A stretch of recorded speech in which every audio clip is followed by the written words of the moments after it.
E lá na Arena hoje, né? Começou no projeto e hoje eu vivo muito isso na Arena. A luta, ela é uma consequência. Então, a gente vê lá os resultados que a gente tem com o campeonato, em todas as modalidades, no jiu-jitsu, no muay thai, no boxe, o pessoal luta, traz medalha, ganha bastante coisa. Mas eu não foco na luta lá dentro. Eu foco na pessoa. No campeonato, ele perdeu. Perdeu na primeira luta? Na segunda vai tomar 2 triângulos voador. Bichinho. Mas não bati. Pegou. Então, às vezes a gente dedicar algumas coisas, né? Deixar de dar alguns passos porque a gente tá preocupado o que vai impactar na vida da outra pessoa. Às vezes você para um pouquinho, né? Aquele seu caminhar pra frente, né? Que a gente é muito feliz. Que a gente é estável com a minha mãe. Que a gente encontrou um cara que preenche tudo que nos faltava.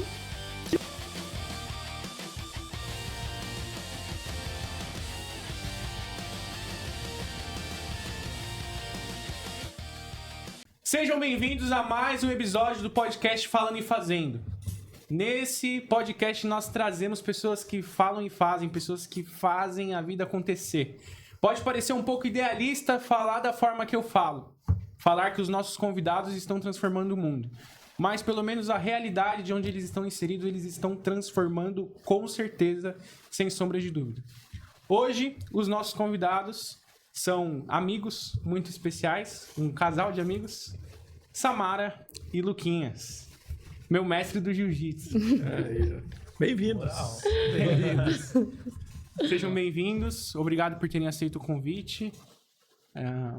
Essa conversa aqui é para ser descontraída, a gente quer ouvir a história de vocês, desde o início mesmo ali, a origem, e até o que vocês estão fazendo, empreendendo, né? Vocês são um casal que empreendem juntos, né? Juntos e separados, né? São negócios diferentes, mas que vocês estão ali o tempo todo em conexão e fazendo construir junto, e vocês fazem questão de mostrar isso para as pessoas. Então a gente quer explorar essa experiência de vocês. É isso aí. Uma energia importante aí quando um casal vive isso, né?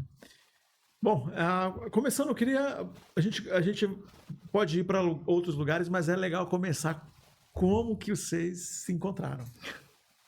Você quer falar? Pode falar, você pode começar, doação nossa. A minha mãe treinava junto com ele, né? Na academia do Edu. E eu sempre tava lá nas graduações, tava lá quando ele ganhou a faixa azul, gravei ele ganhando a faixa azul, só que a gente não...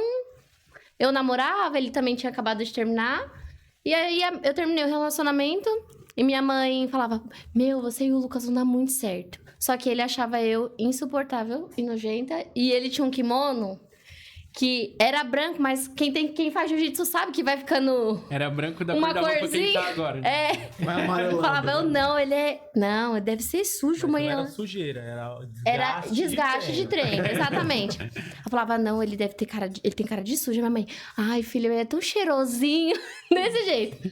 Aí, teve um campeonato de jiu-jitsu. Eu tinha perdido o meu voo no dia 15 de fevereiro. E no dia 17 era aniversário da minha mãe. Quantos anos atrás? Há 7 anos atrás.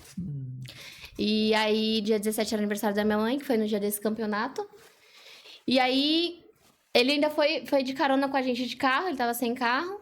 E assim, um olho não olhava pra cara do outro, era tipo, ele era amigo da minha mãe. E aí, chegou lá no campeonato, ele perdeu. Perdeu na primeira luta? Na segunda. Na segunda, tomou 2 triângulos voador. Bichinho. Mas não bati. Pegou. Aí a minha mãe falando, vai lá no abraço dele, ele perdeu a luta. Eu falei, Que eu tenho a ver com isso? eu tava com isso. Aí depois de lá, era aniversário da minha mãe. Aí a gente foi pra um barzinho, né, comemorar o aniversário da minha mãe. E aí a gente tava em um grupo de, 12 pessoas. E todo mundo assim, vai lá, Lucas, abraça ela. Vai lá, Samara, não sei o que, não sei o que. Desse jeito, trocaram a gente de carro pra ver se a gente ficava, por vergonha da minha mãe. E nada. Aí a gente foi na minha casa buscar. Não lembro exatamente o que a gente foi buscar. Mas ele me levou. Aí, durante o caminho, ele fez uma entrevista de emprego. Quantos anos você tem? O que você faz? Qual o seu nome, seu sobrenome? E eu só respondendo, e ele não falando nada da vida dele. Eu falei, tá bom, né? Aí chegou lá, a gente voltou. Aí ele já jogou o braço no meu ombro e tal. Aí a gente foi depois pro Special lá da Catarina, né? Aí ele foi acender uns carvão de narguile. E aí a gente foi junto. Aí a gente começou a conversar lá em cima, numa escadinha assim. Aí o carvão acendeu, eu falei, vamos? Aí ele falou, vamos. Olhei pra cara e falei, você não vai me beijar, não? Por isso, por causa dos votos, falei, eu toda leoa e você todo tímido. Aí a gente ficou. Aí depois, nunca mais separou. Desde a primeira vez que a gente ficou. Foi um propósito forte, porque foi tudo muito rápido, né? Foi tudo muito rápido. A gente se conectou muito rápido. Eu tinha a vida de uma forma, né? Um estilo de vida de um jeito e ela de outro. E aí a gente se conectou de uma forma inexplicável, porque eu encontrei ela numa fase onde ela estava meio desestruturada, falando sobre sentimento, tinha acabado de perder o vô e tudo mais, outras coisas. E eu vim de uma base diferente, estava bem. A gente era o oposto um do outro. Oposto. Por que que a gente ficou junto? Propósito. Porque se fosse pensar, né? Não que eu não faria de novo, né? Mas não tem explicação. E foi tudo muito, muito constante. A né? gente passou por muita coisa. E já agora já uns 7 anos, vai pra 8 anos já. Olha como passa rápido. Passaram mesmo. Quantos meses faz o casamento? O civil foi em agosto e a festa em novembro. Mas a gente, desde a pandemia, a gente já... Eu ficava mais na casa dele. Aí desde a pandemia a gente dormia junto até... Não, Foi constante. Morou praticamente junto bem rápido, né? foi. Legal. A pandemia foi em 2020. É. A gente se conheceu em 2019. Aí foi assim, foi o jiu-jitsu que cruzou os caminhos. Através do tatame. Tatame sempre tá na minha vida de alguma forma, abrindo portas. Eu também conheci vocês por causa do Por jiu-jitsu. causa do tatame. O A Deco, gente, na verdade, todo todos mundo. nós conhecemos vocês por causa do jiu-jitsu. E como é que foi o jiu-jitsu pra você, Lucas? Como é que ele... Eu Quantos nunca anos você tive, tinha? a minha foi, eu comecei a treinar algo com 12 anos, que eu comecei o Muay Thai. E aí treinei um período ali de uns 2, 3 anos, mas Jiu-Jitsu não. Jiu-Jitsu veio depois desse tempo. Na verdade, a minha conexão com a luta em si foi pra saúde, cuidar do corpo, tava pesado, né, pra idade que eu tinha. Minha família inteira veio de um lado do esporte diferente, do futebol, onde eu tentei e vi que não tinha futuro, né? Ruim de bola.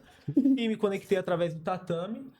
E assim, é o que eu falo pra todo mundo. O tatame, ele veio na minha vida de uma forma que eu passei tantas coisas dentro do tatame, coisas boas, coisas ruins, coisas que às vezes eu olho pra trás e vejo que se fosse por mim mesmo eu não estaria.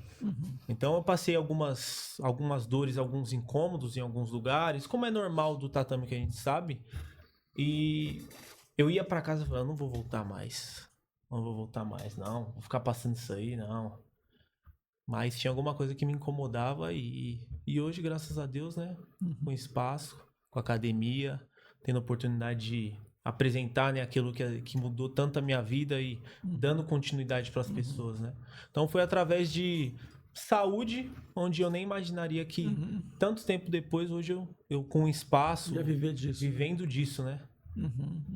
Em que momento da jornada no jiu-jitsu ou da arte marcial, porque você falou que iniciou o Muay Thai ali antes, né? Em que momento você considerou que era uma possibilidade viver unicamente da arte marcial, ter academia, ter seu espaço e fazer disso a sua forma de viver? Eu comecei a entrar ali no meio de dar aula através de pessoas que treinavam comigo, né? Que a gente começou a se conectar e fazer um treino à parte junto, e isso foi motivando, e aos poucos eu fui ver, eu tava dando uma aula, outra, e aí foi. Mas o período, assim, acho que mais importante que deu um gatilho e força e coragem foi através do nosso projeto. Então a gente começou o projeto na igreja, né? Tivemos a oportunidade, então juntamos, vindo do jiu-jitsu, né? Através do Deco, que treinava comigo. E eu falei, pô, tenho vontade de fazer um projeto, né? E o pastor falou, não, o espaço a gente tem, o tatame, a gente dá um jeito. E aí aconteceu. E através do projeto eu vi, acho que assim, mais ainda do que aquela transformação que foi feita por mim, já podendo ali de alguma forma ser entregue. E aí quando você começa a entregar, no meio do caminho você vê que tem pessoas que elas vão se conectando com você nesse processo, né? E aí isso deu muita coragem pra mim também. Porque começar alguma coisa não é fácil, né? Começar um negócio não é fácil. Mas acho que o que me deu uma clareza é que eu precisava entrar naquilo porque eu comecei a perceber que era o meu propósito. Comecei a ver sentido, né? Não com o que eu trabalhava antes não tinha sentido. Mas a partir do momento que eu entrava dentro do tatame ali, através do projeto, eu vi que eu preciso viver disso. E aí dá aquele medo, né? De começar algo. Mas aí eu tinha pessoas por trás que me davam esse tipo, eu tô com você, vai dar certo. E aí acho que foi o primeiro passo para poder abrir a academia e hoje, graças a Deus, Eu lembro, tá teve aí. sei lá, daqueles primeiros treinões lá que você chamou, que eu acho que a gente, sei lá, tinha umas 50 pessoas treinando no tatame, né? Nem cabia, né? E era surpreendente, né? Porque a gente tava pensando, sei lá, vai vir Meia dúzia. umas 20 pessoas no máximo aí, né? E foi surpreendente o que aconteceu, né? Sim, assim, através do projeto ali a gente viu muita coisa acontecer, né? E eu acho que ali deu um sentido para mim de que eu vivo hoje, de fé, assim, de você pegar e entrar num propósito é uma coisa, mas você entrar num propósito onde Deus está com você, o caminho é totalmente diferente. Hoje eu tenho a academia, graças a Deus, está só andando para frente, tá me dando acessos, tá me dando espaço em vários lugares. E assim, lá na academia eu vivo algo hoje que eu pensava lá atrás e cada vez mais me fortalece isso. Viver pela fé literalmente, no sentido de não que não tem dificuldade, a gente tem dificuldade e isso molda a gente, né? Normal. Mas eu consigo ver ali confiança de andar. Então, às vezes, pô, a gente sabe que tem ali o aluguel, é um espaço grande, não é barato o aluguel. E aí tem todos aqueles compromissos, né, que são as contas que são altas.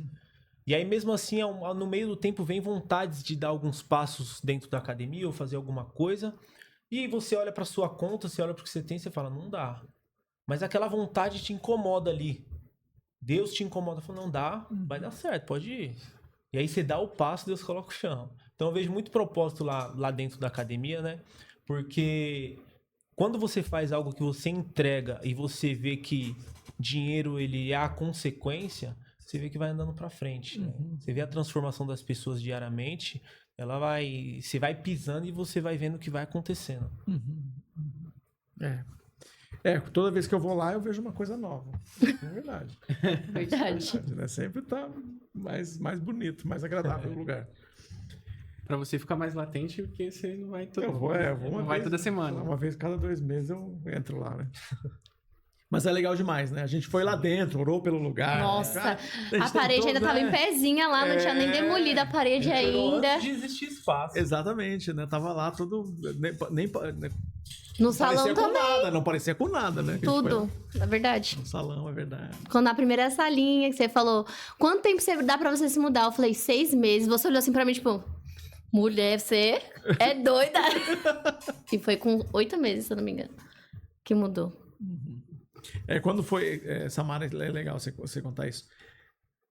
Você estava trabalhando com a sua mãe, como é que é? Você pensou nas coisas que você podia fazer? Oxe, não foi eu, não. Por mim, eu ia estar lá com a minha mãe até agora. Foi o Lucas. Ele via... quando ele me conheceu, eu tava trabalhando num hotel. De jovem aprendiz, né? Meu contrato acabou um dia antes, no dia que meu avô faleceu. Foi na sexta e eu conheci ele no domingo. Olha, as perdas todas vieram juntas. Né? Pô, tudo perda junto, é isso mesmo? E aí eu fazia faculdade de psicologia. Não, fazia cursinho, né? Pra entrar na faculdade, aí eu entrei na faculdade no outro ano. E aí eu falava, eu trabalhar pra não ter férias? Não quero isso pra minha vida. Porque a gente vê profissionais da área da beleza sem ter descanso, trabalhando ali de terça a sábado. E eu vi a minha mãe, tipo, chegando em casa 10, 11 horas da noite, quando ela trabalhava pra outros profissionais. E eu não queria aquilo pra minha vida. Eu falava assim, não, eu quero ter férias. Era só isso que eu pensava. Eu prefiro ser registrada, ter um saláriozinho ali, do que eu não ter vida. E aí o Lucas falou assim, você tem noção da liberdade que você pode ter trabalhando pra você? E aí ele sentou comigo, ele conversou comigo. Eu falei assim, será que eu consigo? Porque eu já tinha uma clientela muito grande lá trabalhando pra minha mãe. Então eu tava... E só eu fazia o serviço. Tipo, a minha mãe fazia pé e mão tradicional, a minha tia fazia cabelo, mas só eu fazia o alongamento. Então eu tinha clientela. E eu fui com medo. Eu lembro que quando a gente abriu, né, a minha sala, a gente troca suportes. É muito engraçado, né? Hoje o suporte é de nós dois, mas naquela época a gente era só namorado. Então, tipo assim, quando eu abri a minha sala, eu lembro que eu tinha R$700 na conta. E o meu aluguel era R$700. É lá no Jabaquara, né? A primeira salinha. E aí ele falou assim, ali se nas você lotações, não... né? Quem conhece o Jabaquara, ali nas lotações. Ali nas lotações, bem no Jabaquara. No Praia Litoral Praia. Praia. Você chega lá. Isso mesmo, quando vocês ouvirem, vocês estão no destino. Aí o Lucas falou assim, se você não fizer o dinheiro, eu cubro. Mas não dá mais pra gente viver desse jeito. E aí eu trabalhava, recebia um salário fixo a cada 15 dias. E aí eu trabalhava antes das 9 da manhã e depois das 18. Porque aí não era meu horário de trabalho. Então eu conseguia fazer meu dinheiro por fora. E aí foi quando a gente começou a ver as possibilidades. Aí ele falou, bora. Eu falei, bora. Aí num culto de ação de graça, né, amor? Que a gente fez lá em casa. Era pra minha mãe tá lá, minha mãe que fez esse culto. Só que ela foi ajudar uma amiga que ela tava fazendo quimioterapia. E aí ela passou mal durante a quimio. Ela tinha feito várias e nessa ela passou mal. E aí a gente fez um culto lá em casa. E Deus falou que aquele culto não era pra minha mãe. Que ele tinha ido lá pra falar comigo. E o Lucas não acreditava tanto assim, né, amor? Acreditava em Deus, mas não em revelação. E aí, nesse dia, Deus falou tanta coisa que hoje a gente vê os frutos, né? Do que foi dito aquele dia. E uma das coisas foi meu salão.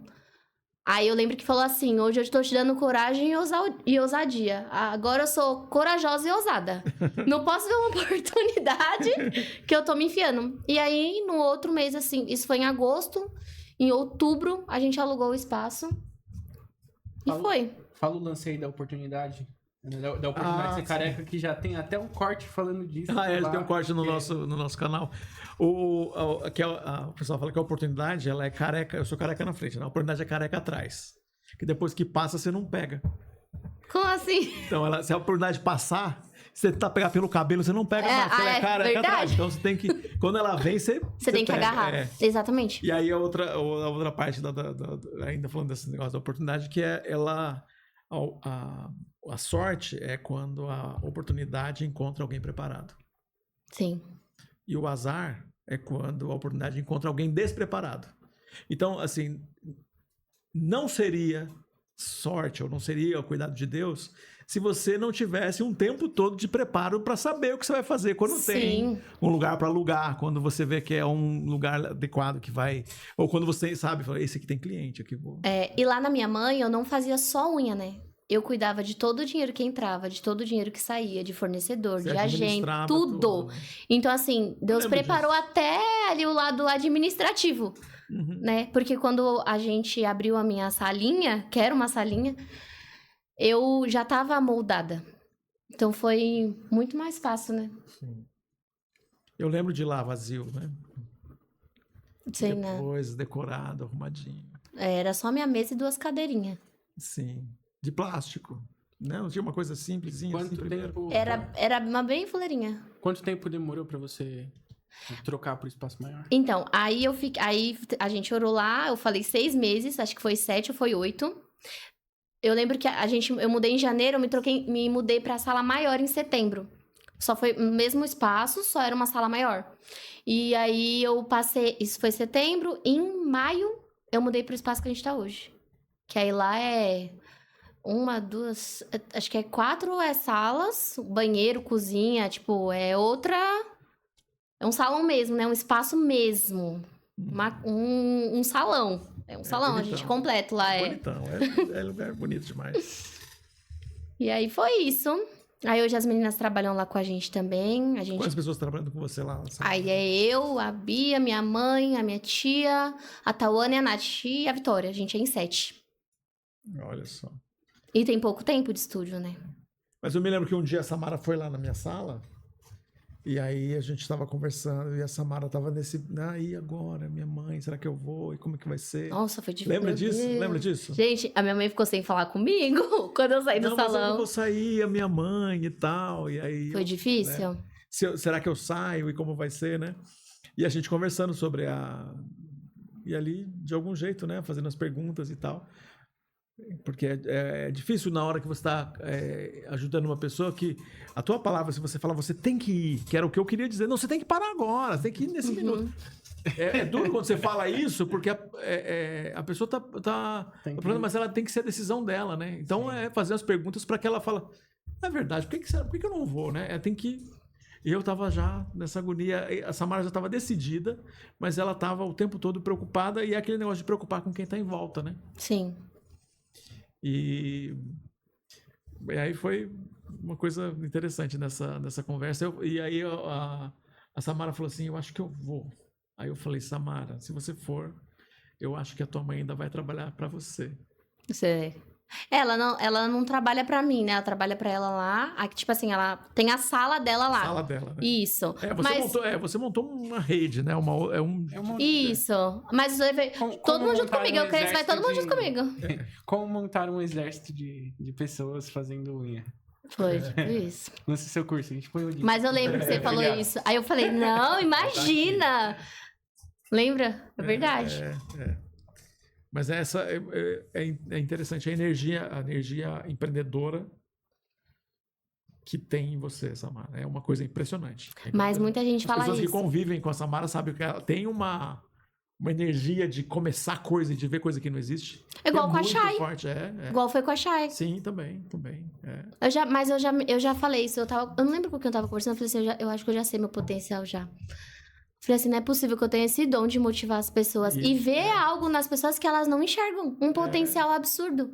E às vezes a gente é difícil até enxergar em nós mesmos, né? Mas aí quando a gente olha e fala, nossa, eu motivei essa pessoa a isso. Eu motivei essa pessoa a aquilo.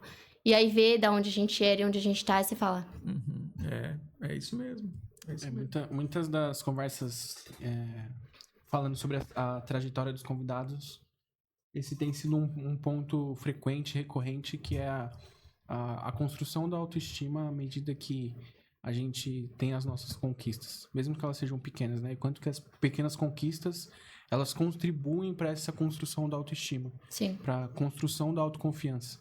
E o quanto que parece que todo mundo tem uma jornada de se julgar incapaz, achar que não consegue construir o que sonha, achar que não vai conseguir atingir os objetivos. Frequentemente a gente tem retornado no assunto aqui. A gente estava falando a gente falou com a Juliana e com o Wellington. Por coincidência, os dois, assim, eles são de, sei lá... Quase da mesma rua. sei lá, 2 ou 3 quarteirões de distância um do outro. Eles cresceram lá no Jardim Ângela e eles não se conhecem. E eles, aí contando as histórias, os dois começaram falando a mesma coisa. É um lugar violento, na quebrada, difícil, um lugar mais perigoso e tal. E aí falando do como o lugar é anti-sucesso. Sim. O lugar é... Nossa, isso é muito real. Você tá num lugar onde você autoestima nenhuma de realização, né? Sim. Então, conseguir essas coisas, né? E aí, eu não sei se isso comunica na experiência de vocês, mas você falou que é real. Eu acredito... É porque, assim, que nem eu cresci ali na favela, tipo assim, a minha casa era aqui e tinha, né, a boca aqui. Boca, né? Sim, Enfim. E a gente... Eu, né, via muito aquilo ali. Eu já vi coisas absurdas. E realmente ali o ambiente onde a gente tá, as pessoas que a gente anda, influencia muito nas nossas decisões. A gente tava conversando sobre isso hoje, inclusive antes de começar.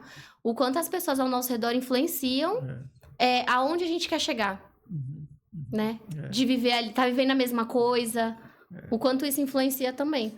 Então, acho que o ambiente ali influencia muito. Muito. Então, a gente vê isso, né? Do quanto essas... Alguém, depois que você sai, é que você vê, nossa, eu tava num lugar onde o pessoal tá me puxando pra baixo. Exatamente. Total, né? E não só fisicamente, né? Não, mas emocionalmente também. Sim, você gasta energia, né, com isso, a energia que vai embora. Né? O ambiente, ele afeta muito a gente, né? Tanto positivo quanto negativo. E a gente vê que quem vem, dependendo do lugar, eu também nasci no meio da favela, mas graças a Deus... Minha família sempre estruturada emocionalmente, sempre com muita base. Então, eu tive, morando na favela, acessos com meu pai, que abria a visão, né? E me dá também muito o que eu vivo hoje, através do que meu pai me mostrava. Que não era a nossa realidade, mas mostrava, sabe? É ali, o caminho é aqui. E às vezes a gente olha para trás e a gente percebe que o ambiente, naquele momento, eu lembro da minha juventude... Meu pai me dava um caminho, ó, não faz isso, é aqui, não fica moscando nesse lugar. E eu, jovem, não, chato pra caramba. Por quê? Porque o ambiente. Então aquilo ali fazia sentido pra mim, né? Então hoje eu acredito que influencia muito o ambiente também, mas eu acho que tem propósito que Deus, ele te arranca de alguns lugares, parece, né? Sim. Mas vai de você também dar espaço pra isso Sim. acontecer, né? Porque você vê que tem pessoas que infelizmente vivem a vida inteira, isso não só sobre comunidade, mas vive, né? Vive durante todo o processo desde o nascimento da mesma forma, né? Da mesma forma. Então, eu quero ficar aqui e tá tudo bem.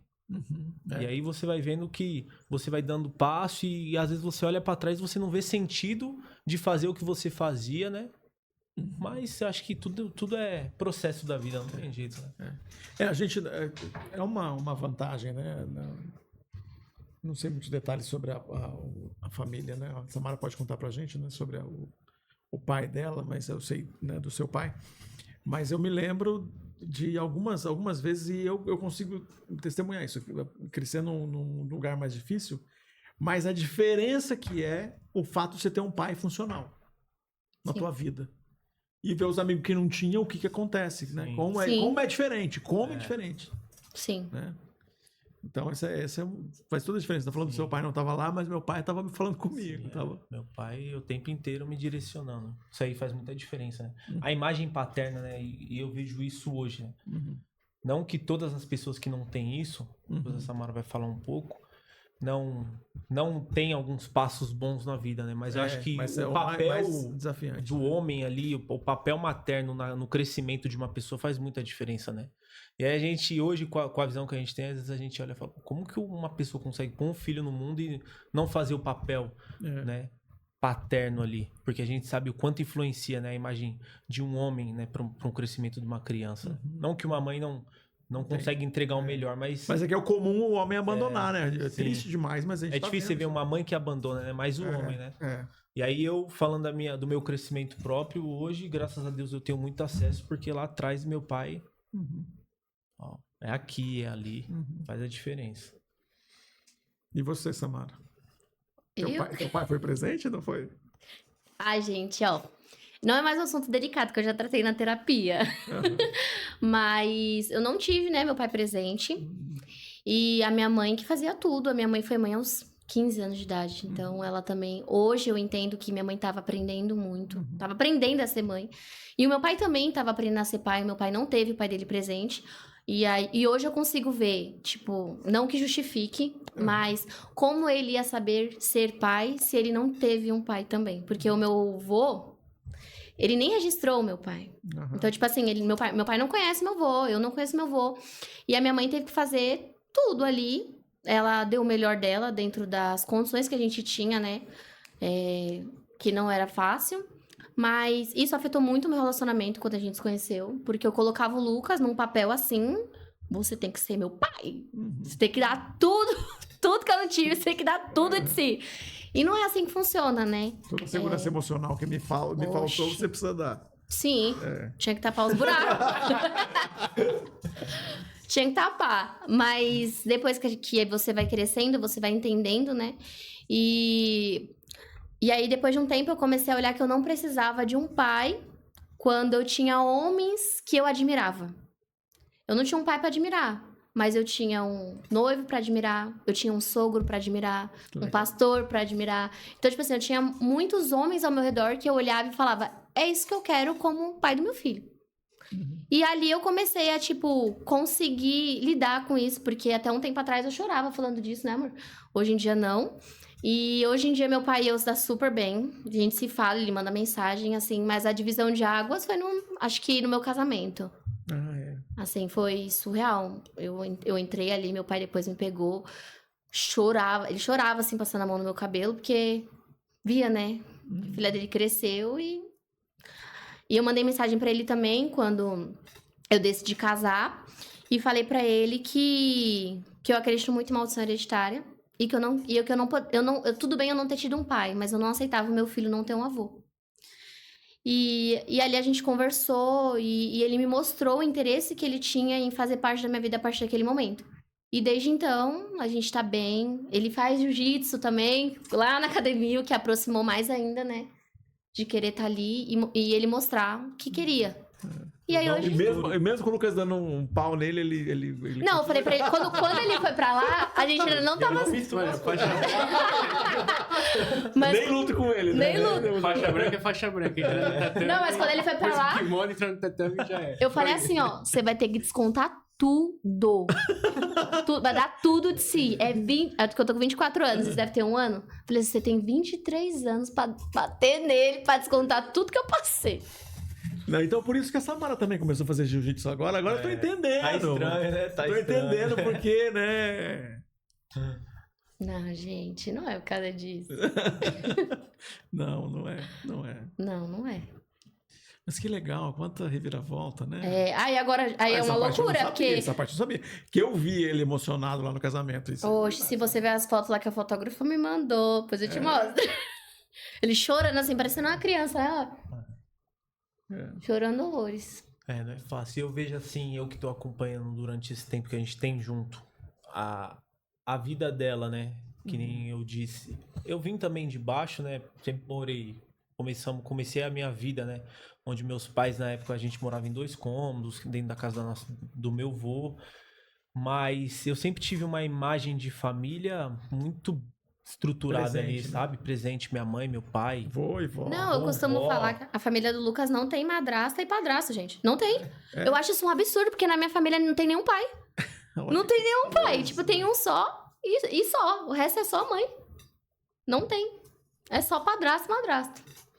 Olha só. E a gente vê assim, né? E eu vim de uma visão de vida, né? Acostumado com algo onde, a partir do momento que eu conheci ela, eu comecei a viver algo com ela e ver algo que eu não estava acostumado a ver. Então, foi indo e eu passei com coisas com ela sobre família que eu não sei o porquê eu fiquei, propósito de Deus mesmo, porque eu não estava acostumado a viver com aquilo, né? Com aquelas coisas.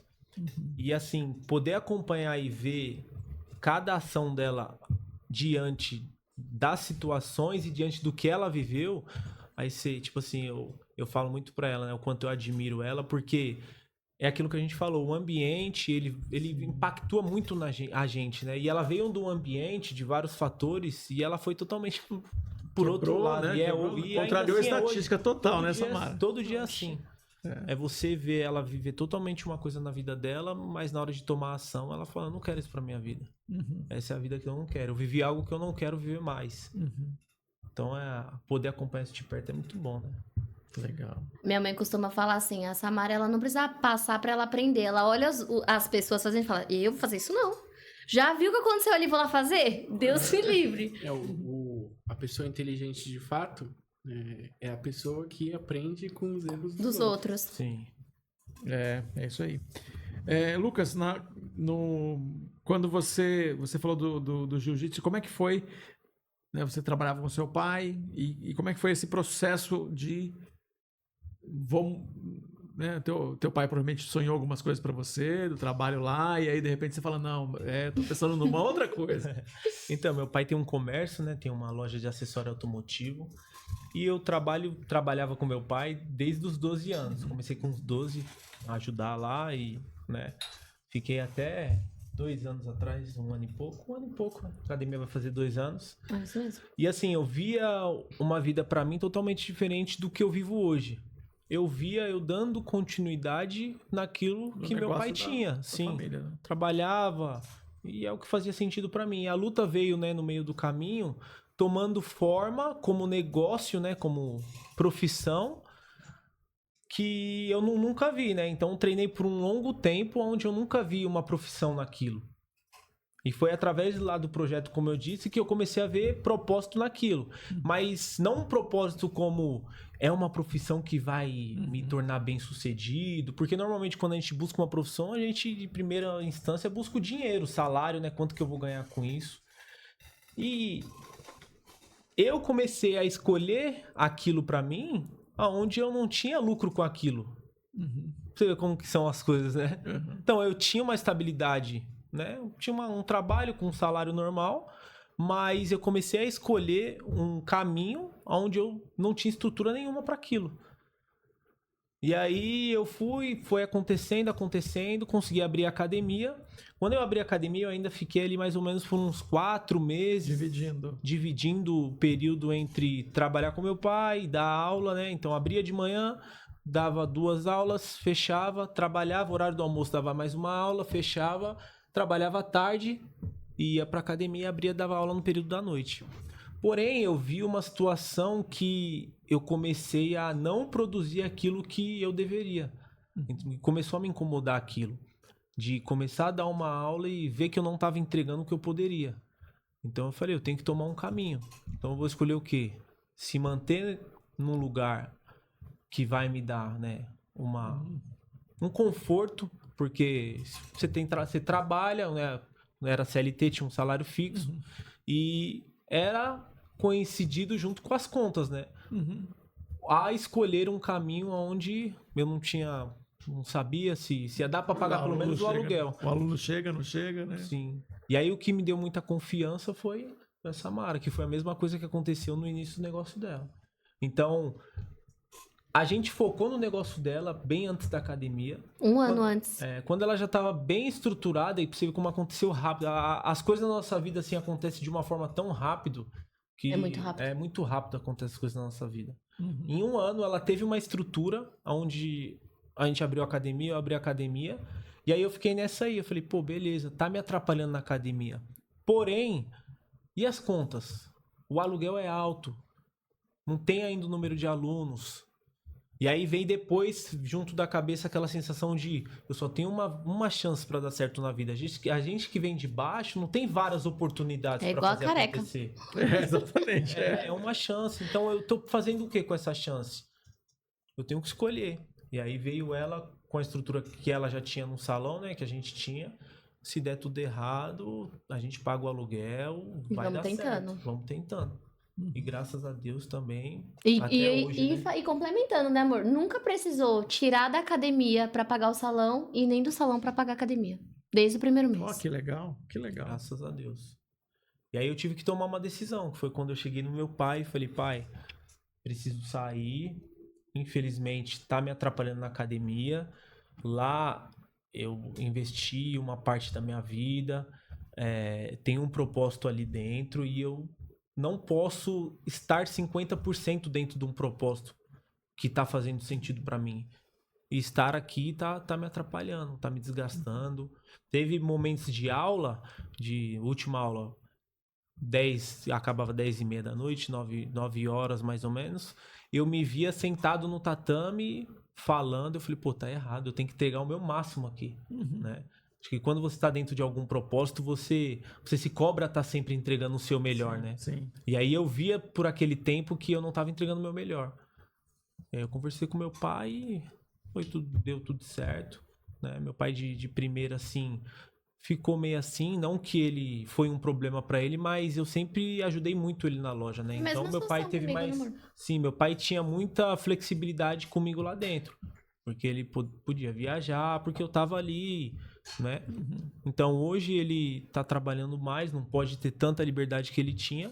Mas, assim, eu sempre fui muito claro que é o que me ajuda muito na minha vida a entender que, na maioria das vezes, a gente tem que olhar para o nosso propósito antes de querer ver o propósito das outras pessoas que estão à nossa volta, né? Então, às vezes, a gente dedicar algumas coisas, né? Deixar de dar alguns passos porque a gente tá preocupado o que vai impactar na vida da outra pessoa, às vezes você para um pouquinho, né? Aquele seu caminhar para frente, né? Não no sentido egoísta, mas... Empreendedor infelizmente mesmo. É minha vida, eu tenho que seguir minha vida, sabe? Legal, legal. Lucas, você trabalha, né? Você está fazendo trabalha com mudança de comportamento, né? Mudança de mentalidade. Mudança de tudo, né? Eu acho que de vida, de cor. Assim, olhando de longe, porque eu não faço jiu-jitsu, né? Mas olhando as pessoas, vendo alguns pré-adolescentes, quanto eles são difíceis e depois 6 meses de jiu-jitsu parece que tem outra personalidade. Essa essa mudança que a gente vê acontecendo com homens adultos também. Né? Você vê que tem uma diferença, tem antes e depois. O que você tem para falar sobre isso, essa experiência? Tá o tempo todo lidando com, sei lá, parece uma hora estratégica, né, de meninos que começam a considerar outro jeito de olhar para a vida e tudo isso, né? Eu vi algumas vezes isso acontecer na minha frente, com tudo isso de jiu-jitsu que a gente tem, porque, né, o contato não é só com a Expressão Jiu-Jitsu e com o pessoal da Arena, é com todos os outros, sei lá, hoje 7 projetos que tem jiu-jitsu, mas a gente tem essas histórias e isso vai... Como que é isso? Você, né, eu interajo à distância vendo, né? Você tá no dia a dia. Assim, eu durante o meu período ali de desenvolvimento no meio da luta, eu vi algumas coisas que eu comecei a montar algo que eu via o que faria sentido. O tatame, ele molda muito as pessoas e já é muito natural isso. Porém, o tatame tem muito sobre ego dentro, né? Melhorou bastante, mas só que eu peguei uma fase, né, um tempo lá atrás. Hoje você ainda vê, mas é menor. Mas o tatame, ele molda com regras onde normalmente as pessoas, elas impõem as regras e o respeito para com que aquilo aconteça. E algo que é imposto transforma as pessoas, né? Mas só que eu vi também, ao mesmo tempo, pessoas que se distanciavam daquilo pelas posturas das pessoas que estavam na frente. Então eu vi professores ali no meio do caminho que cobravam algo que eu não via sentido, né? Transformava alguns, mas só que também eu vi algumas pessoas que poderiam ser transformadas e perderam o acesso àquilo por causa disso das pessoas, de cobrar muito, de expor. Então eu fui a alguns lugares, algumas aulas que eu ia e sentia, vivia aquilo, voltava para casa e falava, pô, não vou voltar mais, não quero treinar mais, eu não tenho que ficar passando isso, né? Então, a gente que vem de baixo, vem da comunidade, vi muita coisa, falei, pô, vou ficar entrando num tatame para ficar sendo esculachado pelos outros? Não faz sentido nenhum. Mas alguma coisa me incomodava por dentro e eu voltava. E ali eu vi uma motivação para me formar um ponto de que eu faria diferente. Porque eu vi o poder que o tatame tinha na minha vida e isso poderia ser repassado, né? E lá na Arena hoje, né? Começou no projeto e hoje eu vivo muito isso na Arena. A luta, ela é uma consequência. Então, a gente vê lá os resultados que a gente tem com o campeonato, em todas as modalidades, no jiu-jitsu, no muay thai, no boxe, o pessoal luta, traz medalha, ganha bastante coisa. Mas eu não foco na luta lá dentro. Eu foco na pessoa, assim, em coisas simples, às vezes, que você vê de uma criança a um adulto, né? De estar sensível. Estar sensível a ver o que aquela pessoa tem ali, né? O que ela precisa, ela tá precisando de você pra quê ali? Porque no final eu sinto que todo mundo que entra lá dentro, ela não tá somente procurando uma luta. A luta é o menor ali. E aí você vê em poucas ações de uma pessoa que vem te cumprimentar e ela olha pra baixo, ela não tem confiança de olhar no seu olho, né? Então são poucos detalhes que a gente que vai criando experiência com isso vai percebendo. E aí a gente vai moldando. A gente vê quando a pessoa não tá bem, né? A gente tem contato diário com as pessoas e o tatame, ele dá muito isso pra gente, né? Porque é muito corporal. Então você pega uma intimidade com a pessoa e você vê que não tá tudo bem. E aí você, quando tem um papel como um professor ou frente de alguma coisa, as pessoas, elas se abrem mais, né? E aí você consegue ali ir moldando, né? É bom, né? Porque transforma a vida das pessoas, mas ao mesmo tempo também entra um lado da minha vida onde eu me cobro muito de estar bem o tempo inteiro. E não é sempre que a gente tá bem o tempo inteiro. Então, tem dias que eu entro lá que eu não tô bem. Eu não tô bem espiritualmente. Às vezes a minha carne tá mais acima. E aí eu vejo que eu perco oportunidades de acesso às pessoas que quando eu tô bem espiritualmente eu vejo. Então, eu me cobro diariamente de estar bem. Né? Então, atrás de um grande propósito para acontecer, você tem que estar estruturado para isso, né? Deus, ele vai usar a gente na hora que ele quiser, mas você tem que se preparar para isso, né? E na academia, eu deixo a luta como consequência. Então, o ambiente, ele é diferente, é confortável. Graças a Deus, as pessoas entram lá dentro e se sentem em casa, se sentem à vontade. Tem gente, às vezes, que não vai nem treinar, mas vai lá, coloca um kimono, senta lá e tá tudo bem. Entendeu? Tem algumas regras que a gente vê dentro de tatame que hoje eu não levo lá. mas por causa desse propósito. E faz muito sentido e vai ganhando força. Então você vê, dependendo do lugar, o cara, ele tá machucado, o professor vai falar pra ele, não, você quer enrolar aqui? Não, tem que treinar duro. Lá não, eu falo pra galera, eu falo, pô, vem pra cá, põe o kimono, senta aí. Ajuda os mais novos. Eu pego um faixa azul, que normalmente na maioria das academias é um branca plus, né? Que a gente zoa. E eu falo, pô, vem aí, ajuda a galera. Entendeu? Hoje eu tenho no meu Kids lá, faixa branca que ajuda. Isso você não vê em academia nenhuma. Mas aí você vê o desenvolver da pessoa e ela entregando junto do seu propósito, né? Porque pro seu propósito crescer, ele precisa de pessoas, né? E aí, se eu deixar o ego da luta tomar conta, isso não vai pra frente. E aí a gente vê que as coisas acontecem. Isso desde a transformação das crianças aos adultos, né? E a gente vê que a sociedade de hoje, ela tá muito, muito doente, né? Sim, muito. A tecnologia, ela ajudou muito a gente, mas ao mesmo tempo ela tá deixando a gente muito doente. Eu vejo muito isso nas crianças. Quanto mais você interage com as pessoas, mais você percebe. Sim. Eu vejo muito isso nas crianças. As crianças chegam sem confiança, sem coordenação motora, sem equilíbrio, porque não brinca mais como a gente tinha antes. Eu acho que a gente pegou a última época de brincadeira de rua, né? E hoje acabou, é difícil você ver. E aí é um trabalho grande lá dentro, porque você tem que moldar em todas as áreas. Não é fácil. Não é fácil, mas... O que eu posso dizer do jiu-jitsu é lá em casa, né? Os dois treinam. Mas eu me lembro bem do Deco na escola, e a gente é uma questão paterna, né? De olhar para a autoestima dele, né? E eu vi ele jogando bola e falei, putz, ele é ruim de bola. E o Pedro era bom de bola. E eu cresci não sendo bom jogador. Não jogava. E aí na quebrada é futebol, né? Você não tem nada. Você não joga bem, você não é. Você é um Zé Mané, né? Você não é nada. E aí, em dado momento, isso é muito importante. E aí eu pensei, não, eu tenho que encontrar uma outra coisa. E tinha uma outra coisa que eu via no Deco também, que ele tinha medo das pessoas. Em algumas circunstâncias tinha um medo. Ele é corajoso para dizer as coisas, até desde criança ele era. Mas algumas circunstâncias deixavam ele com medo. E aí teve a oportunidade de colocar ele lá no judô, e mudou. Mudou completamente. Primeira vez que eu vi ele lutando um campeonato de judô, já era... O menino que ele lutar era maior que ele, e ele não dava pra ver no olho dele que ele não tava com medo. Já era diferente. E, sei lá, era 3 meses que ele tava treinando. E aí a gente vê isso na vida dele. Como fez ele olhar no olho das pessoas, ele se sentir seguro para dizer o que pensa, né? Então, tudo isso... Então, eu vi isso acontecendo com um menino que tinha 13 anos, 14 anos e até hoje estão vendo ele desenvolver isso aí. Então, eu vi isso acontecendo na minha casa e eu vejo o tempo todo, toda hora tem um desses meninos que chegam lá e não tá nem olhando pra gente para cumprimentar, né? Você não vai me cumprimentar? Ele não vem te cumprimentar por falta de educação, é de vergonha mesmo, de timidez, né?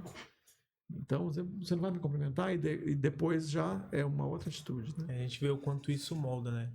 Em pequenos detalhes, assim, a gente como professor hoje, lá na academia, a atenção que você tem que estar o tempo inteiro. Você vê as crianças chegando, né, até os adultos, e aí te conhece, mas às vezes chegou, não conhece o Pedro, não conhece você. Ele só te cumprimenta e sai. E eu já entro e opa, volta aqui, não vai cumprimentar ele, não vai cumprimentar ele. Então é o tempo inteiro ali moldando, né? E é engraçado que eu olho pra trás e eu sempre... Assim, o tatame me moldou, mas foi de uma forma inexplicável, porque eu sempre fui medroso, né? Eu sempre tive uma infância muito, muito medrosa, assim. Filho único, minha mãe sempre protegendo, né? Protetora comigo. Mas eu também é do estilo, se eu morrer minha mãe me mata? Ela é desse estilo. Esse estilo, super protetora. E eu vejo que hoje ter a confiança que eu tenho e o que eu transmito para as pessoas, porque se eu olho pra trás, a gente tava conversando isso, uma viagem que a gente fez, a gente tava fazendo uma trilha, e eu perguntei pra ela assim, você acha que você já encontrou o seu propósito? Ela falou, não sei. Eu falei, uma mesa de trabalho ali pode ser um propósito. Ali você tem um contato direto com as pessoas, onde você pode entregar uma conversa, uma informação que pode mudar a vida daquela pessoa. Ela falou, e você? Eu falei, eu encontrei. Aí ela falou, por quê? Eu falei, porque eu vejo no tatame que eu vivo algo de uma forma onde tudo que eu passei lá atrás não faz sentido eu ter a posição e as ações que eu tenho hoje, né? E você vê a transformação das pessoas através de ações suas, né? Sim. Aí você vê que tá dando certo. Legal. Samara, uma outra coisa que eu tenho visto é você lá treinando agora, que não fazia parte antes da sua vida. E considerando o que a gente sabe, que um ambiente de academia às vezes é muito difícil para as mulheres, principalmente no treino de arte marcial. E aí a Arena tá ainda indo para esse outro caminho, que é também ter treino feminino e garantindo um lugar seguro para as mulheres treinar também. Então, eu não acho que eu sou muito parâmetro pra falar em relação a preconceito com mulher dentro do tatame. Porque eu sou mulher dele. Então, ninguém me bate, porque tem medo dele. Exceto o Deco. O Deco não tem medo. Mas assim, eu vejo por outras mulheres, né? Esse receio, eu vejo pelo que as meninas ao nosso redor ali. Na academia não tem tanto, acho que no começo existia um pouco mais, mas o Lucas ele veio quebrando isso quando ele colocou um treino feminino por mês, aí depois colocou de terça e quinta, que é a minha mãe que tava dando a aula, e ela se lesionou em dezembro, agora não voltou ainda, mas acredito que é algo que tem potencial. A gente não falou claramente, mas é importante falar que a parte, mãe da Samara, também é faixa preta. Minha mãe também é faixa preta. Eu tô protegida duas vezes, então além de eu ser casada com faixa preta e eles terem medo, tem medo da minha mãe também. Tá vendo? Mas eu vejo que tem muito potencial em relação ao treino feminino. Muita gente procura e acaba sendo influenciada, né, por mim, pela minha mãe. Como a gente trabalha ali no salão, tem muita cliente, né, amor, que vai lá, faz aula experimental. A Isa, que tá lá com a gente, ajuda muito. Madu, que era uma cliente. Muita cliente nossa acabou indo fazer arte lá na academia por conta de nós. Então, ao mundo que a gente tá vivendo também é muito importante a gente saber se defender, um básico ali. Hoje em dia, eu acho que eu não sou fissurada, igual eles, mas eu faço por necessidade. Por ser mulher, a gente tem que saber um básico ali, de pelo menos conseguir correr. E eu falo que eu fiquei corajosa. Tipo assim, eu tenho medo ainda, né, de ser assaltada, essas coisas, mas já por exemplo, alguém passar a mão em mim em ônibus, eu não tenho medo de reagir, hoje em dia. Então, em relação a essas coisas, a gente vai quebrando esse receio. Sobre a autoconfiança, né? Que a gente tava falando. Que legal. Eu vejo bastante essa mudança também de perfil de aluno lá, né? No momento estava mais masculino o ambiente e agora cada vez mais mulheres lá, né? Ou levando os filhos ou participando também. Sim, é verdade. E lá é bem... ainda não tem uma turma feminina grande, mas todos os dias vai uma mulher nova lá. E os meninos acolhem mesmo. Não tem esse preconceito lá. Acho que é muito difícil acontecer, né? É que a gente é mulher, mulher, a gente é mais sentida, a gente é mais dodói. Então a gente toma um soquinho diferente, a gente já acha que é pessoal, mas não é pessoal, é treino, né? Como que vocês veem o salão e a academia daqui 5, 10 anos? Onde que vocês acreditam que vocês estarão? Hoje assim como aconteceu com o primeiro espaço da academia, que o espaço da academia é na rua que eu trabalhava. Então, antes de alugar o espaço, eu falava pra ela, eu falei, a academia vai ser aqui, né? Vai ser aqui a academia. Não, e eu lembro que o aluguel não era o valor que a gente fechou o primeiro 6 meses. O cara, tipo assim, fez um super desconto porque a gente ia reformar lá. Você vê como que era o que a gente podia pagar. E eu via já funcionando, eu via do jeito que é hoje, onde não tinha nada. Eu entrei lá e não dava... Era invisível esse negócio que eu estava que ver. Se tinha uma coisa que não tinha ali, era uma academia. E eu vejo, num futuro próximo, acho que até menos do que isso, um espaço maior. Meu próximo passo, né, não é manter aquela academia e abrir algo, né? É expandir, sair dali, montar uma maior, ter um espaço maior. dar uma estrutura maior, ter um ringue, um octógono para fazer evento, sabe? Ter um tatame gigantesco, não ter coluna no meio.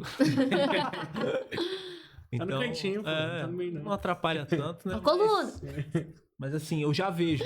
O que eu via, que é hoje o que a gente vive, eu já vejo um próximo passo. Mas é aquilo de estar sensível, né, ao que Deus fala. E aí, eu sei que quando for a hora eu vou sentir. Então, às vezes tem as pessoas que me perguntam, que nem tem treino lá que a gente coloca 40 pessoas, né? Fica pequeno. Não dá nem mais pra correr no tatame, né, no jiu-jitsu, porque senão não dá. Os aquecimentos, a maioria das vezes, é parado. E aí as pessoas falam assim pra mim, pô, já tá ficando pequeno aqui.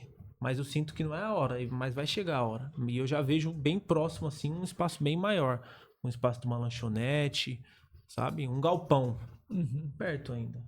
Depois eu vou voltar pra contar e vou mostrar. Tá bom, combinado. Tá combinado. Vamos ver, a gente... Quando você voltar pra contar, a gente faz uma... A gente faz um corte, coloca o número do episódio que foi esse. A data. E aí coloca o episódio. Vou voltar, né? E você é a primeira pessoa que tá falando que vai voltar. Combinado. Não vai demorar, não. Viu? É isso aí. Eu também acho que não vai não, viu? É. Em relação ao salão, antes eu me via com uma porta pra rua, assim, algo grande. Hoje em dia, eu me vejo sendo grande, mas eu me vejo sendo mais como instrutora do que trabalhando na mesa de trabalho. Trabalhando, né, em mesa mesmo. Eu me vejo com uma sala comercial, não vejo eu mais com porta pra rua, e própria, e sendo referência em curso. Não é algo que eu quero ficar levando atendimento. Hoje em dia, eu e a Bia, que faz alongamento, pretendo contratar outra pessoa e ali me desvinculando um pouco do atendimento, até porque exige muito de mim. Muito. Tipo assim, tem vezes que eu entro às 7, saio 10 horas da noite e nem almocei. Então, é muito puxado, mas eu me vejo dessa forma. Me vejo maior na internet do que em mesa, atendendo, sabe? E eu já conversei com o Pedro sobre isso. Tá, já tem 2 anos que eu tô procrastinando, né? Pra gravar o curso online. Mas eu me vejo mais dessa forma. Já conversei com ele também sobre isso, né? Legal, legal. E eu também acredito que não tá longe, não. Só é mais estrutura, né? A minha, eu acho que é mais raiz. Eu preciso criar a raiz do negócio pra ele poder florescer. Porque de atendimento, a gente tá lá que não dá conta. Agora, em relação ao curso, é uma coisa que a gente tem que começar elaborando ali do zero. Construir, né? Aí Sim. É um novo negócio, né? É um novo negócio, exatamente. É uma segunda fonte de renda. Isso é aquilo que eu falei da natureza empreendedora da Samara, né? Já tá vendo uma outra... Já é uma outra oportunidade. Claro. Né? Sem dúvida, sem dúvida. Para todas as pessoas que vêm aqui, a gente tem 3 perguntas que a gente faz por padrão. Eu sou responsável por uma delas. Responsável por 2 perguntas que elas se relacionam e conversam entre si. Mas assim, a gente formulou essa pergunta que eu sempre faço a partir da experiência que é mais latente para nós, que é a questão social, dos projetos sociais. Então, quando a gente pensa no projeto social, a gente, lógico, quer que as coisas aconteçam, quer que a gente tenha o recurso necessário para conseguir investir ali na iniciativa, porque aquilo vai gerar bem para outras pessoas, vai gerar o bem, vai gerar benefício para muitas pessoas. E, normalmente, a gente está pensando sempre o que eu devo fazer para que eu consiga proporcionar esse benefício para o maior número de pessoas possível, né? Então, a gente está sempre em busca de pessoas que vençam junto com a gente. Então, a pergunta é justamente essa. Se vocês vencem, quem vence junto com vocês? Ixi, vem o pessoal, hein? Se eu venço, minha mãe vence, minha tia vence, os filhos dela, que ela tem 3 filhos, a Tauana, minha recepcionista. Eu até fiquei emocionada porque eu tava falando sobre isso ontem com eles. Eu falei assim, com a Tauana em específico, eu falei assim, eu nunca vou chegar em um lugar e eu não vou levar vocês comigo. Porque a Tauana, ela é minha recepcionista. E eu orei por ela antes dela estar ali. O Lucas sabe o que eu passei com em relação à recepcionista. Foi muito difícil achar a Tauana. E ela tá comigo tem pouco tempo, a gente tem 4 meses só. Mas eu lembro que eu cheguei no salão de manhã, 6:30 da manhã, e eu falei assim, eu não consigo mais tentar colocar alguém aqui pelas minhas mãos. O senhor vai ter que me mandar. Porque eu não aguento mais. Eu tava muito cansada mentalmente. Foi quando eu comecei a fazer terapia. E aí a minha amiga indicou ela. E aí ela começou a atender lá. E ela tem muito talento. Ela faz uma unha incrível, ela faz uma trança incrível, uma maquiagem incrível. E quando a gente fala sobre crescer junto, é que ela veio de uma realidade muito diferente, né? Por mais que eu tive uma realidade de vida difícil, a dela ainda é um pouquinho mais, que eu não vou entrar muito em detalhe. Mas eu falei assim, tal, não que o seu papel aqui não seja fundamental, né? Mas você pode muito mais. Muito mais. E a Bia também, que é minha amiga de infância, e hoje vejo, né? Ela mora sozinha, aí compra a geladeira dela, compra a TV dela. Então, assim, se eu vencer, todas as meninas lá comigo vencem também. Consequentemente, amigas próximas que a gente passa o conhecimento. Sim. E elas vão crescendo também, né? E tem esse curso aí. Sim, não. Muitas Nossa, pessoas, claro. Né? Claro, vai ser... Sim, ainda tem essa parte falando ainda pessoal, né? do Tipo que de... quanto mais, né? Quanto mais chega longe, né? Sim. Que legal. Eu vejo, assim, 2 pontos a se influenciar em pessoas lá dentro da academia. Um ponto são os alunos que estão lá, né? Que hoje pagam um serviço, né, para estar lá dentro, mas, assim, eu vejo que a academia, acho que não só por mim, o ambiente, todo mundo ali que construiu um ambiente, uma família, e aí eu vejo quanto as pessoas ganham lá dentro, não só sobre corpo, né, sobre luta, mas, sabe, sobre direção de vida, de bem-estar, de distância de algumas coisas que a gente sabe que o quanto nos atrapalha, né? Então eu vejo esse caminho lá na academia de direção para muitas pessoas. Um bom exemplo, né? Né, Cara? de Ter exemplo. bons exemplos, né? E aí é muito legal porque você vê a transformação das pessoas, né? Desde crianças a adultos. Uhum. E outro caminho que eu vejo lá também é a criação de outros profissionais, né? Normalmente a gente vê que você, dentro do tatame, você vai durante a caminhada e você vai ganhando forma, daqui a pouco você começa a dar uma aula e as coisas vão acontecendo. Todos os lugares que eu passei, você vê que na maioria das academias o espaço ele é difícil de ser, né, aberto para isso acontecer. E lá na academia, desde que eu abri, eu faço diferente. Então sempre eu pego uma aula e falo, ó, puxa essa aula para mim, sabe? Eu dou uma cutucada ali na pessoa para ela aprender a fazer aquilo, sabe? Porque eu não penso só sobre o negócio, mas é para aumentar o propósito, né? Porque sozinho chega uma hora que vai ser limitado ali o que eu vou conseguir entregar. Então eu preciso de mais pessoas. Então, dar direção para as pessoas, às vezes, entrar naquele propósito, né? Hoje eu tive, né, de outros fatores, mas hoje eu tive que nem a procura de um aluno infantil para fazer aula particular. E aí, tranquilo, meus horários, de boa, dava para dar aula. Aí eu falei, não, beleza, a gente fecha, tal, fechei um valor com a mãe. E eu falei, pô, assim, tá tudo bem aqui na academia, tá tranquilo, tal. E eu vi o Lê, meu tio, que há uns dias antes, né, veio tendo algumas conversas comigo de, às vezes, pô, eu tô sem direção, sabe? Não sei, eu me vejo hoje aqui, não sei ainda o que vai ser da minha vida, passei em várias profissões, não sei. E aí ele começou a se envolver com a gente lá na turma de criança e a gente tomando um café, ele falou, pô, eu amo esse contato com crianças, né? Ele ama muito criança, tem a vontade de ser pai, não pôde ser pai ainda. E ele falou que isso machucava muito ele, mas o tatame na aula Kids estava curando ele.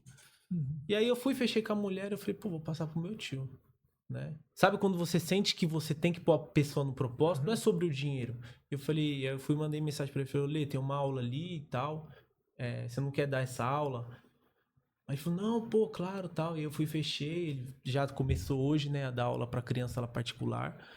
E sabe quando você fica, assim, acho que foi um dos alunos que me deu mais felicidade em fechar, né? Você fica mais feliz pela outra pessoa, às vezes, do que por ação sua, né? Então eu vejo esse caminho, eu vejo o caminho de transformação de pessoas e vejo que ali na academia ela vai ser muito uma direção para algumas pessoas de profissão. Acho que dali vai sair muita gente que também vai viver disso, né?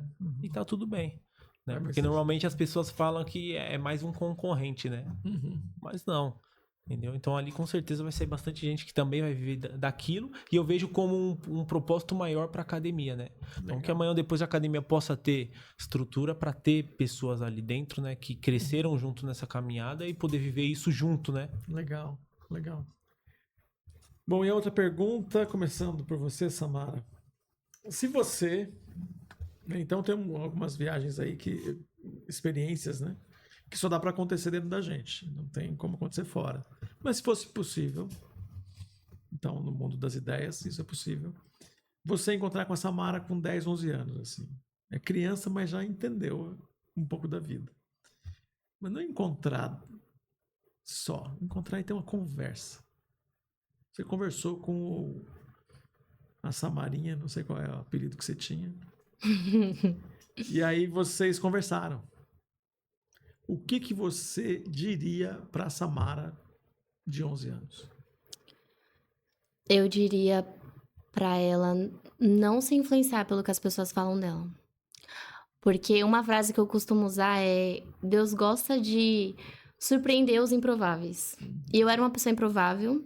E as pessoas falaram que eu era improvável também. Então eu acho que eu falaria isso. Você não é o que as pessoas falam. Acho que eu falaria exatamente isso. Porque eu virei a pessoa que ninguém imaginava que eu seria. E eu não tô falando de dinheiro. Uhum. Eu falaria isso. Só legal, isso. Que legal. E ela vai te ouvir um pouquinho também. Vai saber quem você é. Se eu falasse pra ela, Não, você vai contar umas coisas de você, o que você tá fazendo, o que você é. eu ia falar. E o que ela diria para você? O que ela diria pra mim? Eu acho que ela não diria nada. Acho que ela só choraria. Mas eu falaria pra ela que a gente é muito feliz. Que legal. Que a gente é estável com a minha mãe. Que a gente encontrou um cara que preenche tudo que nos faltava. Que não vai faltar amor, paciência dentro de casa. Companheirismo. Que a gente tem muitas amigas que são amigas. Que legal. Falaria que a gente tem um Deus que cuida da gente. Por mais que às vezes a gente se sinta desamparada, mas não se sente. Falaria que a gente já tem um carro. Isso faz muita diferença. Faz, porque, né? Acho que eu falaria mais sobre o valor que a gente não pode pagar. Acho que não falaria tanto de dinheiro. Eu ia falar que tem 2 cachorras. 2 cachorros, que dá um trabalhinho. Eu ia falar pra ter paciência com elas. Acho que eu falaria que a gente ia ganhar uma família. Que eu ganhei uma família. Quando eu conheci o Lucas, eu não ganhei só ele, né? Eu ganhei tios, ganhei outra mãe, ganhei um pai, que eu não tive. Que legal. Falaria isso. Falaria de coisas que realmente a gente não pode comprar. Que legal. Que legal. Lucas, e você pudesse conversar com o teu Lucas... Com o Lucas, 11 anos, 10 anos. Trocar uma ideia um tempo, ele ouvia umas coisas, você ouvia outras. O que ele falaria pra você? Ele falaria, eu vejo a minha infância assim nessa época, eu não via muito sentido em ter tanto medo assim como eu tinha, né? Eu vendo a minha infância, né, o medo que eu tinha das coisas, a falta de confiança, eu falaria que tá tudo bem, que é um processo, que eu precisava viver isso, para hoje ter o acesso e ter o propósito que eu tenho. Então, eu me cobrava muito dos medos que eu tinha. Por que eu tenho tanto medo assim? Sendo que não tem explicação. Então, era um processo que eu precisava passar para poder estar vivendo o que eu vivo hoje. Então, eu olharia pro Lucas com 10 anos e falaria, tá tudo bem. Tá tudo bem ter medo. É preciso passar por isso. Lá na frente você vai entender o porquê. Legal, legal. E ele te ouvindo, ouvir as tuas histórias, o que você está vivendo hoje, ele falaria alguma coisa para você? Ele falaria que não é possível. Não é possível. Você tá me enganando. Você tá me enganando. Você não vai viver isso, né? Que nem a Samara falou, não é sobre dinheiro, assim, graças a Deus hoje a gente tem muito acesso a muita coisa que a gente nem imaginava que a gente teria. A gente acabou de conseguir fazer um casamento, comprar o nosso apartamento, viajar, fazer uma lua de mel pra fora, pra Europa, passar em 5 países. Eu nunca imaginava viver isso, né? E se eu olhar e falar sobre o dinheiro, a gente nunca viu esse dinheiro para viver tudo isso, né? Sim. E aí, a cada vez que eu olho para frente, eu vejo que tudo isso é o acesso que eu tô tendo para fortalecer o meu processo ali, o meu propósito. Então, eu falaria, acredita, continua. Você vai ver e viver coisas e vai ter acesso a coisas que você nem imagina. Então eu tô tendo acesso e quebrando laços de coisas até mesmo na minha família que ninguém nunca conseguiu pisar, acessar, né? E não é só sobre dinheiro, né? Sobre permissão, sobre transformação. Que legal, que legal. Muito bom ouvir vocês. Se quem estiver assistindo quiser encontrar vocês, quiser ir treinar na arena, quiser fazer um alongamento na unha, onde essas pessoas encontram vocês? Instagram, @ArenaEliteFight. Então lá lembra que foi dito nesse podcast, não é uma academia somente de luta, é um ambiente de transformação de vidas. Então às vezes se você tem alguma dificuldade na sua casa, às vezes com seu filho, ou você está vivendo uma vida que não está fazendo sentido, lá na academia, o nosso ambiente, as pessoas que estão ali, elas vão te dar sentido para a vida. Ali você vai encontrar uma família, um propósito, né, um bem-estar, uma vontade de ter um hábito que vai te levar para um bom caminho. Então, @ArenaEliteFight. Lá vai te dar uma direção. Que legal. O meu é @Estúdio Samara Souza. Gente, também lá é muito divertido. Tenho certeza que você vai entrar... Se você entrar lá triste, você não vai sair de lá... Vai sair chorando, mas de risada. E cheio de informação de fofoca, né? Não. Fofoca que edifica, gente. Os famoso, essas fofoca light. Uma provocação. E com a autoestima elevada. E se não for pra fazer a unha, vai fazer o curso presencial. Que não tem um online ainda, mas o presencial já tem, Que legal. né? Se formar aí, ser independente, realizar seus sonhos. Porque foi isso que fez eu realizar os meus. E ainda tô realizando, né? Que legal. Que legal. Bom, gente, vocês ouviram aqui falando e fazendo. A gente tá sempre convidando alguém que tá tocando o mundo com as suas habilidades e entendeu que tem um propósito, entendeu que tem um lugar para fazer a transformação acontecer. Se você gostou do nosso podcast, você pode compartilhar, manda para alguém que você tem certeza que precisava ouvir isso aqui. Vai mexer com o coração dele, dela, porque tem oportunidades que você pode aproveitar. Tem gente que está com uma ideia, querendo começar alguma coisa e precisava ouvir alguma coisa que a gente falou aqui. Então, encaminha esse podcast que é patrocinado pela Limiar e pelo Expresso Ação, que são organizações que trabalham para transformar a vida de um monte de adolescentes, de crianças e de famílias. Então, curtindo já ajuda bastante, mas eu tenho certeza que encaminhar para alguém, você sempre ajuda um pouquinho mais. E a gente, na semana que vem, se encontra de novo para contar mais uma história. Falou. Até a próxima. Nossa.